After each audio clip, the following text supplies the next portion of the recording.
ପିଲାମାନେ ଆଜି ଆମେ ପଢ଼ିବା 5th class new Edison English book ଯାହାର ନାମ କ'ଣ ଅଛି ପଲ୍ଲବୀ। ପଲ୍ଲବୀର ଫାର୍ଷ୍ଟ ୟୁନିଟ୍ କ'ଣ ଅଛି? ଫାର୍ଷ୍ଟ ୟୁନିଟ୍ ବିଷୟଟିର ନାମ କ'ଣ ଅଛି? Grandpa's glasses. ତ କ'ଣ ଅଛି ଆସ ପଢ଼ିବା।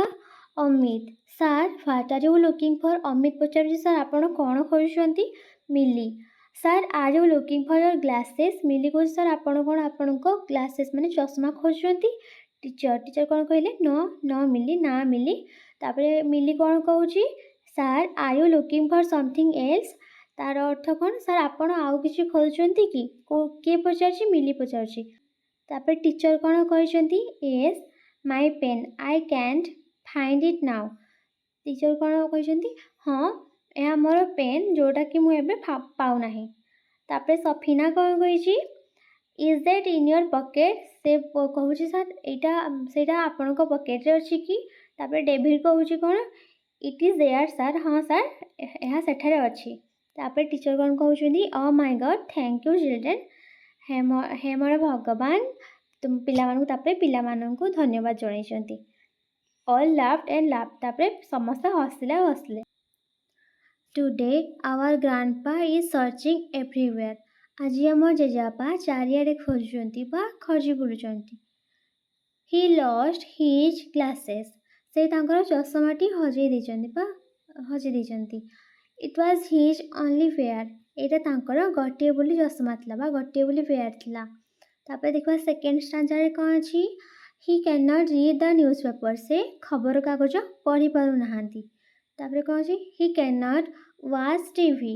ସେ ଟିଭି ମଧ୍ୟ ଦେଖିପାରୁନାହାନ୍ତି। He can not cut the vegetables. ସେ ପରିବା ମଧ୍ୟ କାଟି ପାରୁନାହାନ୍ତି। Oh where can it be? ତାର ଅର୍ଥ କ'ଣ? ଓ ହ୍ୱେୟାର ମାନେ କେଉଁଠାରେ, ତାର ପୁରା ଅର୍ଥ ଏଇଟା କେଉଁଠାରେ ଥାଇପାରେ। ଥାର୍ଡ଼ ଷ୍ଟାଞ୍ଜାରେ କ'ଣ ଅଛି ଦେଖିବା। ହି ଚେକ୍ ଇନସାଇଡ୍ ହିଜ୍ ପକେଟ୍। ସେ ନିଜ ପକେଟ୍ ଭିତରେ ଚେକ୍ କଲେ। ହି ଗ୍ଲାନ୍ସ ଆଣ୍ଡର ହିଜ୍ ଚେୟାର। ସେ ତାଙ୍କର ଚୌକି ତଳେ ଚାହିଁ ଦେଖିଲେ ବା ଗ୍ଲାନ୍ସର ଅର୍ଥ କ'ଣ? ଅଳ୍ପ ସମୟ ପାଇଁ ଚାହିଁ ଦେବା ବା କ୍ୱିକ୍ ଲୁକ୍ ଦେବା। ହି ସର୍ଚ୍ଚ ନିୟର ଦ ୱିଣ୍ଡୋ। ସେ ଝରକା ପାଖରେ ମଧ୍ୟ ଦେଖିଲେ। ହି ଲୁକ୍ଡ ଏଭ୍ରିୱେୟାର। ସେ ସବୁଆଡ଼େ ଦେଖି ସାରିଲେଣି ବା ଖୋଜି ସାରିଲେଣି। ତାପରେ ଦେଖିବା ଫୋର୍ଥ ଷ୍ଟାଞ୍ଜା କ'ଣ ଅଛି? I told him stop grandpa. ଶେଷରେ ମୁଁ ତାଙ୍କୁ କ'ଣ କହିଲି? ରହିଯାଅ ଜେଜେବାପା। I went up close and said. ମୁଁ ତାଙ୍କ ପାଖକୁ ଗଲି ଏବଂ କହିଲି grandpa your glasses are right there on your head. ଜେଜେବାପା ତୁମ ଚଷମାଟି ତୁମ ମୁଣ୍ଡ ଉପରେ ଅଛି। ସେଠାରେ ତୁମ ମୁଣ୍ଡ ଉପରେ ଅଛି। ଆସ ଦେଖିବା କେତେଟା ନ୍ୟୁ ୱାର୍ଡ଼ ଦେଇଛି ତାର ମାନେ ବୁଝିବା। ଗ୍ଲାନ୍ସର ଅର୍ଥ ଏଠି କ'ଣ ଦେଇଛି? Quick look. ତାର ଓଡ଼ିଆର ଅର୍ଥ କ'ଣ କହିବା? ଅଳ୍ପ ସମୟ ପାଇଁ ଚାହିଁ ଦେବା ବା ଅଳ୍ପ ସମୟ ପାଇଁ ଦେଖିବା। ଲଷ୍ଟର ଅର୍ଥ କ'ଣ ଅଛି? ନଟ୍ ଫାଉଣ୍ଡ। ତାର ଓଡ଼ିଆର ଅର୍ଥ ହଜିଯାଇଥିବା ବା ହଜିଯିବା।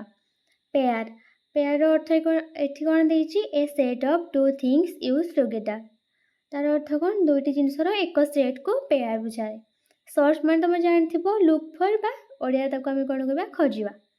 ତ ତୁମର ବିଷୟଟି ସରିଯାଇଛି। ନେକ୍ସଟ କ୍ଲାସ୍ରେ ଆମେ ତାର କ୍ୱେଶ୍ଚନ୍ ଆନ୍ସର୍ ଡିସ୍କସନ୍ କରିବା। ତୁମକୁ ଭିଡ଼ିଓଟି ଭଲ ଲାଗିଥିଲେ ଲାଇକ୍ କରିବ, କମେଣ୍ଟ କରିବ ଆଉ ଚ୍ୟାନେଲକୁ ସବସ୍କ୍ରାଇବ୍ କରିଦେବ।